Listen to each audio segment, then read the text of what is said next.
नमस्कार। देखंतु बीजेपी सरकार गत वर्ष जेतेबेले बीजेडी सरकार थिला समस्त मंडी बोली कहूले जे कटनी छटनी बंद हबो आउ पूरा धानर पैसा चाषी को मिलियो।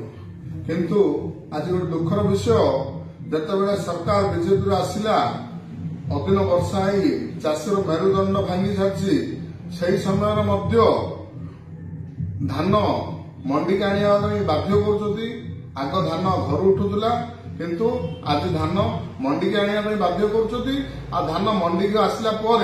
एफएक्यू जांच कर कहते धान निम्न मानर एमाने सब मिलर वाला ही कर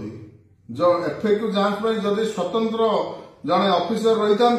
ताहले चाषी उपयुक्त मूल्य और उपयुक्त धानर मूल्य पाई था किंतु यह का सुविधा लगी मिलर मान को पूरा सुविधा दि जाइए जहाँफल से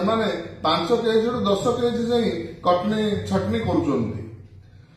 आज शुणा मिलूँ जे विधायक माने प्रत्येक मिलर को 5 लाख टंका लेखे कौन चांदा नहीं धान किलो पिछा गोटे टंका से भाग अच्छी से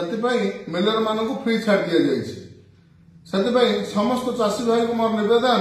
आपणकर जदि कटनी छटनी होपण स्थानीय विधायक को फोन कर जनातु जे आपरी धान कटनी छटनी कर भोट रे से जीति से प्रथमे आपण विधायक को जनातु जे कटनी छटनी बाध्य कर